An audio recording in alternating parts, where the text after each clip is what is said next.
Ai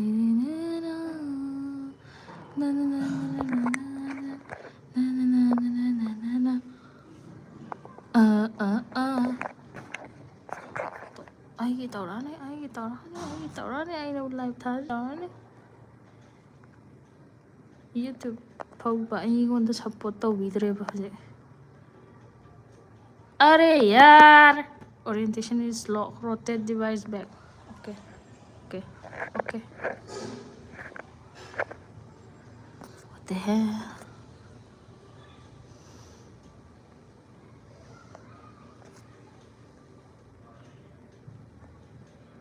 Hi, hello.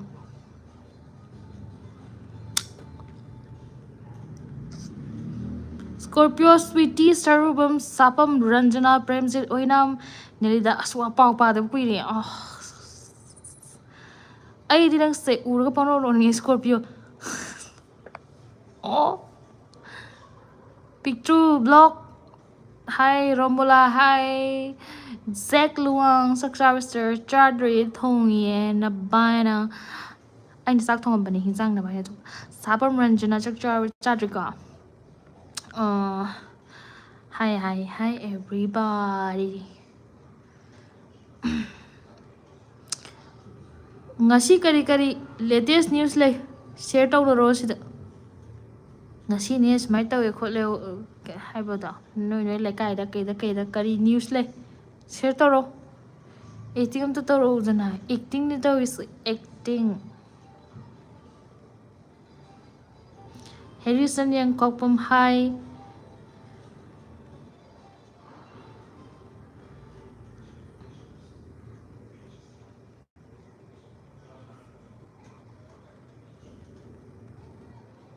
Priyansu Deswal, hi. Cecilia Chabungbum, hi.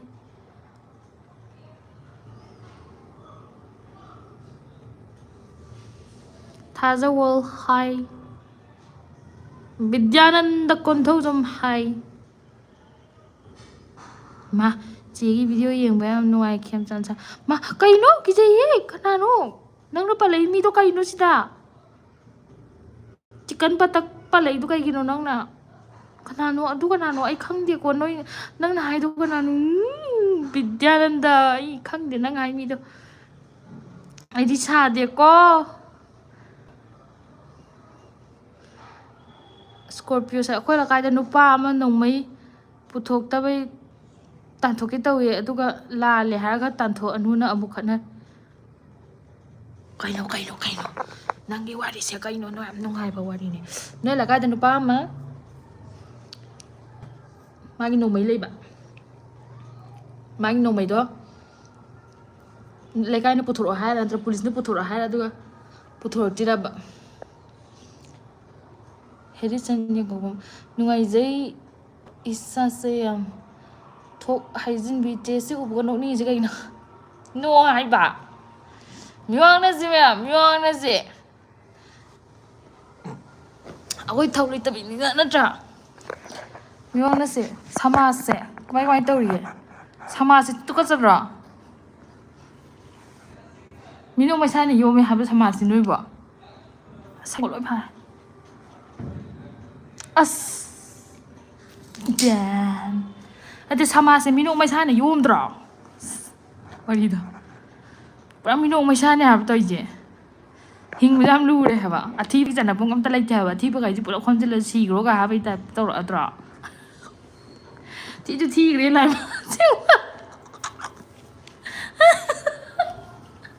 Ti re seng ma Athi ba yaw bro Sai ji wa athi ba ka na yaw ke I do phone jandre Ronika napura nang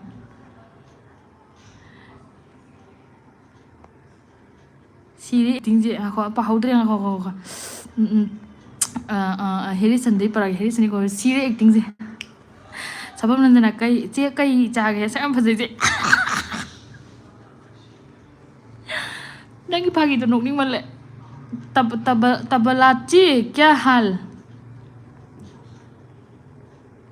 बढ़िया Veronica man mamai the phone chandra pagar sinin hi where are you from I'm from South Korea Scorpio khana bada no mai ka ken putri mai license oi jalo no mai mafam jana sijin da ba ko khana bada ka ken puthok ba ade khale di pa ka thatna ra ko ju khang put no mai di ta phau sanai ni ha ko yo tek thang gum di loi lai nei nga tane khana bada ka shi puthok ande ba gas ne ba gas ne ba dong nei je azu tin bu ga oi di am hena gas ha asam bu di mi yum khudi mo di yo pak lai ne khana di yo pak di shi puthok ande horai di shi puthok ande ba le la ka nang tang mo ka nang le ro ha ka tong ne di ai ba nong mai di gas ne ba tang bu tai ne ba tang tai ne ba horai tang mo di puthok ande na Heri chan yang kok pam miwa putro me ama tu miwa putro miwa na ji mumusan hello Arjun Panwar Josim Mirda okay ma'am Roshan oina miss sir Josan du nu ngai ri bro sir John hai yo sir John nu ngai ring jang tong ikana Heri chan sama se disgusting aseng yang disgusting oi ha kana sima mi sama ki ti ni o me ar ji ba ore da oi ba Scorpio tu ka chai sama se sewa tuga chaya na kai puchi ju yam phani da ya ba amadi kang bam niru pama gi story bu yeng gadra sister gi life bu yeng gadra niru gi matang de share ta bodagi pau phauna ba nupi bu message thana gadra is oh my god amadi kang jong gi mi wang na ji ma se niru pama gi matang da share ta na bodagi nupi ma pau phauna ra boi ma le ba karam ba pong mun nupi no ma rang pha phauna ri ji na moi them tawraga Nirupama na moi them tawraga phaba nupi di ai sing ba ne ai no nang de chance ro gan hang gi message han biak tab do Nirupama matang de ipai ho ya mo jang bom la tha ba je ai na de akoi di red zone de le no koi di buffer zone de le ni na nungai de sim mo jo kai no phagi ni yam haina di mo moi di sin moi gi Ganesh something tawri ko Ganesh kai no ma ko inu pa ne Ganesh Chaturkuti moi ji Ganesh gi kan tawri de na ko ai no na me te ko hang ja chu de hang tu adu hai di hai bai te be moi di pa Ganesh gi kai no kan tawri ko no pa na oh moi tawri bane nok to bi de ko suno nok to bi de ti confidence le na moi kai no Ganesh Chaturkuti tawri ne Chaturkuti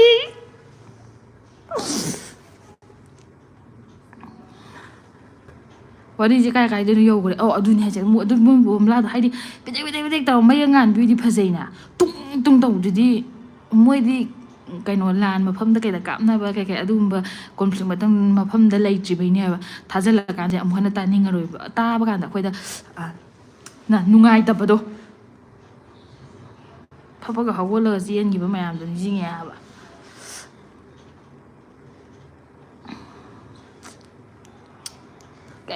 ai ke su ke ning dre hai ba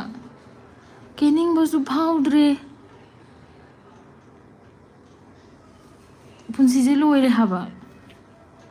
yum pam je smai to bra bibula ama su su re ke ning ba su phau dre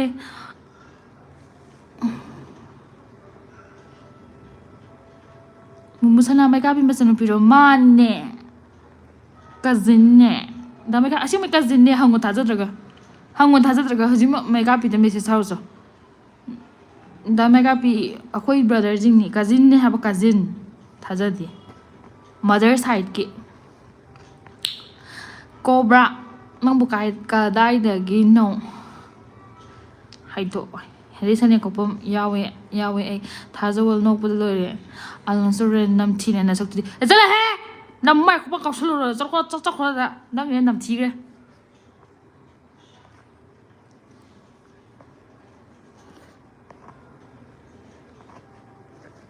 ai moi nam nen shiram ni nang di chalo sai da delani da do you speak English yes Vishal hi Pradeep City hello Surakh where are you from I'm from South Korea delani aradhya Because I'm not able to understand which language is this. Okay, the language I'm speaking is one of the languages which is widely spoken in South Korea. Maitai from South Korea, okay? Morikanto pegu hai bisal hai thokai jimbi aina hojam no ni je athiba akoina single oibadi ngakte aduga phajabasing single oibasine aina nga ise aduna ne khangaba petlingai da khalliba tak khallingai da single oiriba adagati fajarbanina smai di lere mani khanabagi dum haibaju tanabagi kwa do moijine khallingai da single oiriba aduga single saba khars leba leina ne piji ko haidi imanaba kai ka khoi tinai ni ko adu tinar so khoi nupa se tinar ni dana ko aro ibi pamalani me nupa ji da irang ka ga toksalaga khangaba indirect ai irang toini tha kesinna ne ma ta ni as bai adu thabak ka sijina ni nupa ji ko aro ibi pamalani ko pamali ni ji ma jum khangjai ne nupi na jo adu nupa ji gadhani na pamsa ni ko nupi na wa na tarak ko pa ama adu chalu je adu layu ada loi sijina ni nupa je adu friend na tina ni nupi na adu hai nupa na nushi ni adu nupa da na phongdo ni pa khanga mak tam tam phongdo ni adu ya bi ru dei ni adu sai ni ma da friend na khan bani ko adu ma de on smai to ko adu ai ni ya dri ko adu man sai pa me man sai pa me ma na ka pa me chi proud oi je bu adu ma pa na loi to adu koi ba du ba just me want to brag down about khang bragging down about Mirza Hurricane be chala he to anga phayam lai je kai ai keno sida anga ban thab lai wait there khang di me anga lai kai ne can you be my girlfriend no Assalamualaikum apu kemes khang de je han आप कहाँ से हो मैं Korea से हूँ मोनिकांतो temperature वाला को दिखाओ ना क्या टेम्परेचर पालसिंग फिलीपींस कैसे हो आप कहीं मैं आगा तला इसे बते में जाकर जाके को मोमिस लेचल आई नंगी लोंग बने में इंस्टा दा हंगला मैसेज हलक तबे लाखिद्रे नंगी गिब्सन दो मुझे सोइन प्रोग्राम हिमा आई हाई की दब्रो आई इंस्टा दा आई हन की दब्रो I am so sorry I ngak piu दा आई हाई की ने तुम लाओ ना नो डेट के का तुम हाई की दे ना as nobody see a sapum ranja come the all public content where are you from I'm from Nepal I'm from South Korea komade ai su no mai la ba ni le no mai la aman Elizabeth de ba hai sister kaino mi to mi han ja ta ngai le ai live se heri sane ko nang tawri se mana tawri se khali ni napura kanano ai gondor na haido amaji irom hi babu das radhe no I am not radhe I am not radhe okay hesine ko mong kai no mayang mo na se pap thu de awoi ba kai no thazo wari se amata ba salaw no hongi be trend Rohit Khaidam channel live thabi yung jam no ai thank you Scorpio kai nang yung pala pale kui de kai no Ganesh ki happy birthday oh Ganesh ki mapuk oi dura amaji irom tabro gan matu ko beta ko je kai no hi I'm from India okay London ki Ganesh to nati natro mane London ki Ganesh kang lai pak Christian hi Kari se saksar bo sadri se hima thongi bani kana Haitian Manipur da hola pur ore zone da than se bumla me ambo awoi ba kai da nuga na lo khang da hab noise pollution as kai no me anga da ngane ai khang re kai toi chi bo hello how are you Swiss country em phải biết mọi người tìm chết thân gì bằng đó lấy bố lấy tệ thân gì bằng hai đi coi đi ạ hơi đâu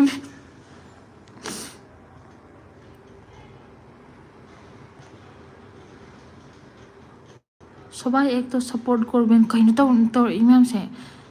ai kaino ai pi pai ta di sang pa ya ro kana kana no sang imam ji bodar la la ga loi sang e mi to milan za na wai sai re Oh my god, I finally watch your live. Harawe naging big fan ni che. Thank you, Liza. It's as khara kera ma dipa daw ni just. Mo am tlo do binya. Thani kan tha binya ba. Mo lo do binya ba. Sam ga ngarang ko tum ma sunga hat bi da bini. Kak bi jang do aina kak bi jang ji sam je hat loi na ha to. My hair, my life, my year, my kusi. Natra. This is my life, my phone, my channel, my kusi. Angang yaw ka na amuka hiyang ba ni bibulang suwa? Or siya mo ay tali kalub da mami na siya mo. Kana po siya na do, riba? Yan dada. Baybab sandok. So boobs. Hey, Baybab! बहुत सारी के by बाप चंदो चुतिया साला मुरे block तो हो गया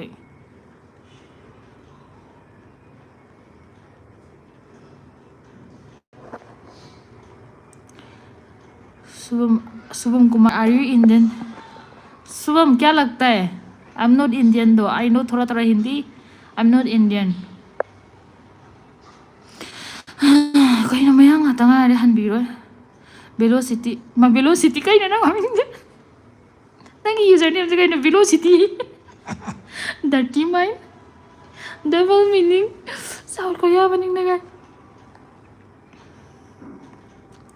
degu dagi sugawai lam dagi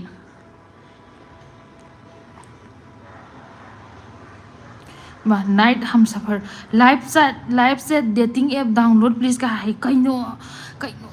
मथों खंत मारता ला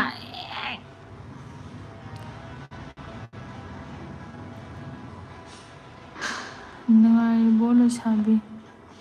कहीं जाई छिबु कहीं आइगी लाइव कहीं मथों चाता मारता ला इजंग अनांगै सुना लाती सुमाइना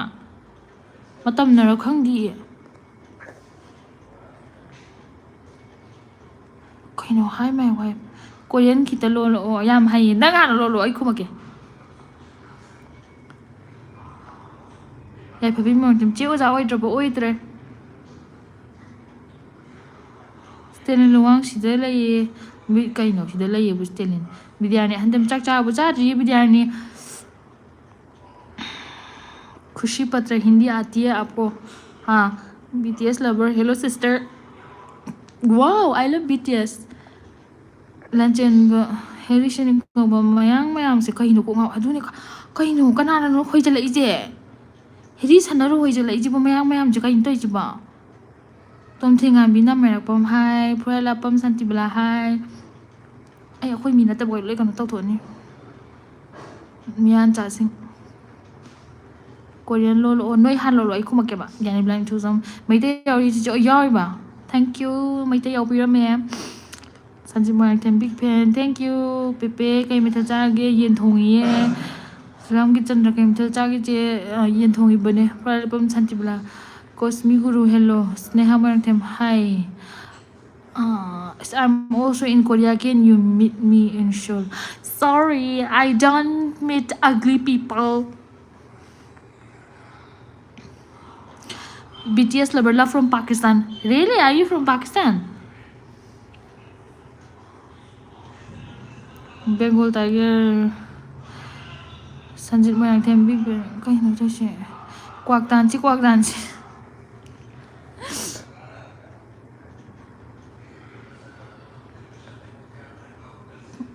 cái nó anh nó không có miếng tiêu cho lắc thiên bây giờ nhá anh đi xe anh à bằng cảm ta đây mà em nuôi hả bạn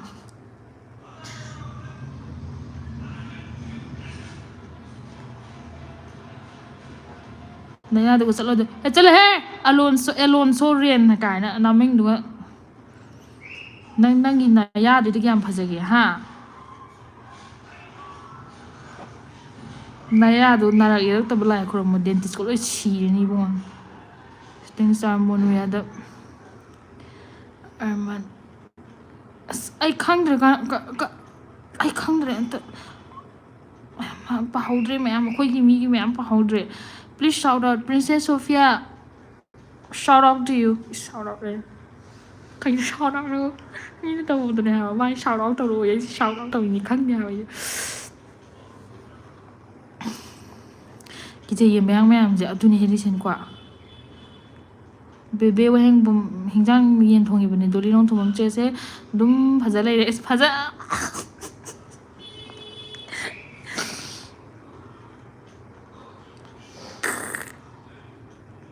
Prediction po chang chi angang kya suru ya angang keno mari khatang sunangai ni atom bi di pi ate ahom di school ga re prediction jogesh sarma taton chana ai chana ga am te yeng de am thong cha de hai do no dang oi bai ni mayang la idu mayang hat ni nge oi bo ko pe ko mayang hat ni nge Hindi में मेरे नाम लो please.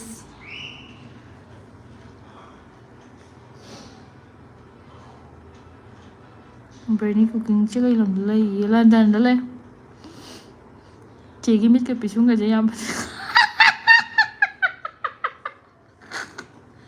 em phải biết đang chị cái gì rồi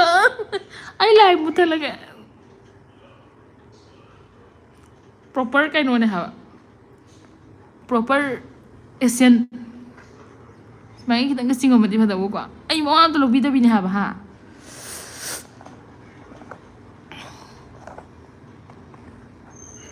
Anami ka che cái làm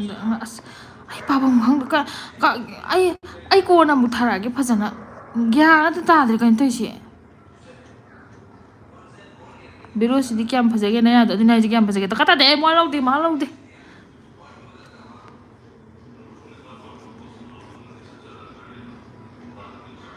ai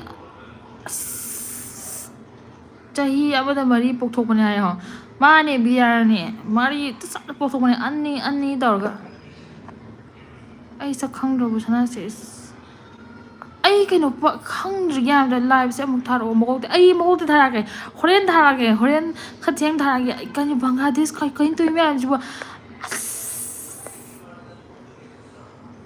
Refugee de ngon loi changi ai thamage horen thara ke bye bye.